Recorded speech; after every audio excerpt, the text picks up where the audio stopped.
Yo, what's up guys, j'espère que vous allez bien. Bienvenue sur la chaîne. Aujourd'hui, je vais vous parler d'un sujet un peu différent.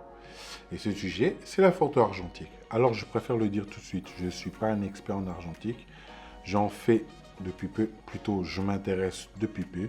C'est une passion qui a toujours été là, au fond de moi. Mais voilà, je suis photographe. Et en plus de ça, si je suis photographe, c'est grâce à ma mère. Quand j'étais petit, elle faisait de l'argentique avec ses appareils, ses pellicules. Franchement, je regardais ça de façon très passionnée, j'étais très intéressé. Même si je ne m'y connaissais pas, je trouvais que c'était juste fabuleux ce qu'elle faisait. Et donc, grâce à ça, je commence à faire la photo avec ce genre d'appareil et plein d'autres. Et donc aujourd'hui, à mon tour, je me lance un peu dans ce monde qui m'a toujours intéressé, que j'ai toujours trouvé fascinant. Donc, moi c'est Hakim, passionné de photos et de vidéos, et un peu geek sur les bords. Sur cette chaîne, je vous partage mon expérience, mes découvertes, mon évolution en tant que photographe et slash vidéaste. Donc, sans plus tarder, let's go! Pour l'instant, j'ai 3 pépites que j'aimerais vous présenter. La première m'a été donnée en cadeau par ma mère, il y a un moment. Franchement, j'ai fait des photos que j'ai jamais développées. Parce que j'étais tatillon, intéressé tatillon, j'avais toujours un doute à ce niveau-là, puisque je me spécialisais en tant que photographe pour du numérique et du réflexe à l'époque.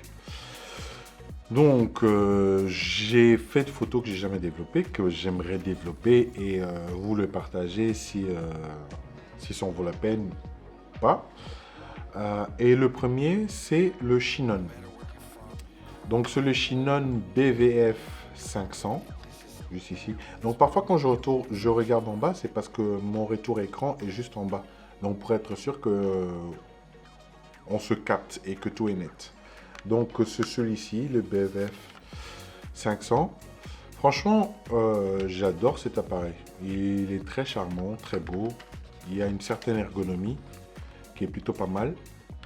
Malheureusement, la visière, ou je ne sais pas comment on pourrait l'appeler, est cassée. Je ne me rappelle plus de la couleur, je pense qu'elle était soit argentée, soit orange. Mais ça fait longtemps que je l'ai et je ne sais plus du tout, malheureusement.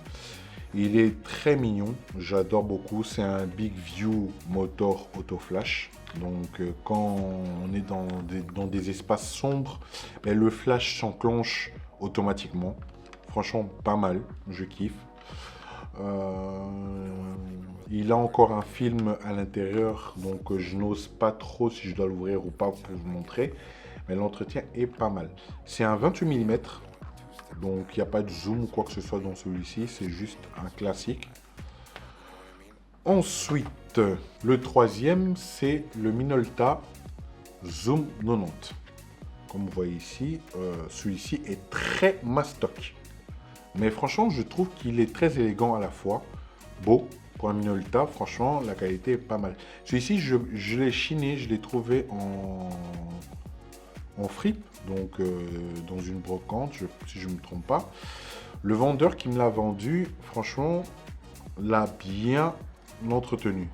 Je ne l'ai pas encore utilisé, donc vous pouvez voir l'intérieur, impeccable, magnifique, très très beau. Vous entendez à chaque fois qu'on le referme, il y a un enclenchement qui fait que s'il y avait un film, qui est pas mal, donc il n'y a pas de manuel dans celui-ci, donc c'est automatique. Il y a l'entrée pour la pile qui est juste ici, très beau. Qu'est-ce qu'on peut dire de plus? Oui, le vendeur m'a dit, malheureusement, que le zoom, parce qu'il y a un zoom dans celui-ci, vous voyez, que le zoom ne fonctionne pas malheureusement. Donc, quand on fait une photo, on ne sait pas faire la photo en zoom. Donc, c'est un bémol, mais en soi, il était très beau, que j'ai quand même voulu le prendre. Donc celui-ci c'est un 38-90, donc je ferai des photos en 38 et non en 90 malheureusement. Cool, j'aime beaucoup. En même temps je vous partage une vidéo plus détaillée des appareils, que ce soit le Chinon ou celui-ci, comme ça vous verrez un peu plus clair. J'adore cet appareil. Le troisième, Je pense que c'est le moins connu des trois que j'ai ici pour le moment. Je pense que même le Chinon, c'est une marque qui n'existe peut-être même plus, j'en sais rien du tout.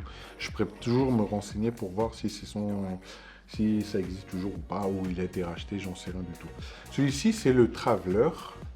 Il n'a pas d'autre dénomination à part que Traveler. Donc autofocus zoom 90, qui est juste ici. Très beau, je kiffe beaucoup cet appareil. Donc qu'est-ce que je peux dire de plus sur celui-ci?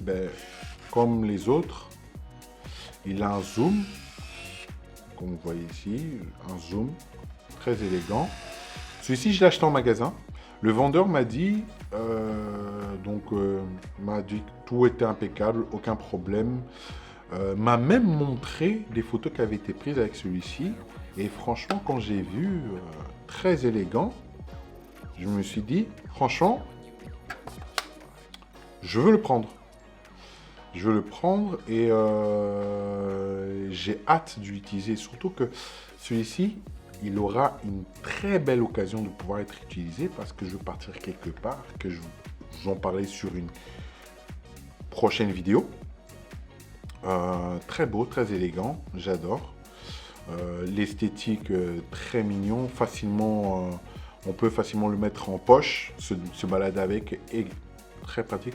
Par contre, l'inconvénient, je ne sais pas si c'est un inconvénient ou pas, le type de pile qu'on doit avoir pour celui-ci est trop bizarre. Donc, c'est pas facile à en trouver. J'ai galéré à la voir. Ah ouais, un petit conseil pour ceux qui n'utilisent pas tous les jours l'appareil, retirez votre pile parce que la durée de vie d'une pile argentique tient très longtemps. Mais si vous la gardez et que vous ne l'utilisez pas, le vendeur qui m'a dit et continue à pomper sur l'énergie, malheureusement. Donc, quand vous n'utilisez pas votre appareil, retirez la pile, ça va garder plus longtemps sa durée de vie, tout simplement. Voilà, pour l'instant, voici mes trois compagnons qui vont de route, qui vont m'accompagner pendant un très bon moment. Et je sais que je suis encore au début, et que je m'y connais pas en argentique. Et c'est ça qui rend la découverte vraiment très intéressante. Et franchement, j'ai hâte de pouvoir découvrir, me spécialiser un peu plus. Et peut-être par la suite, j'ai quelques modèles en tête que je voudrais acquérir. Comme le Leica M6 ou le M11. Vous avez aussi le Contax T2 ou le G2 qui sont vraiment pas mal et qui font vraiment rêver. Je kiffe. Pourquoi? Parce que peut-être ils sont emblématiques, peut-être réputés, sûrement, le rendu et la qualité fortement. Donc je me dis que ça serait incroyable de les avoir un jour entre les mains parce que je sais que je pourrais toujours avoir un excellent travail avec ce genre d'appareil. Et quand je vois certains photographes en argentique, le genre de travail qu'ils font, je me dis oui, je valide fortement. Évidemment, je ne veux pas me précipiter. Je préfère déjà apprendre avec ce que j'ai ici, tout simplement. Mais je les mets dans ma wishlist. En tout cas, ce qui est sûr, c'est que je vais continuer à explorer l'argentique, progresser, et un jour peut-être être capable de vous donner des avis plus techniques. Ça pourrait être pas mal. Et du coup, est-ce que vous shootez en argentique?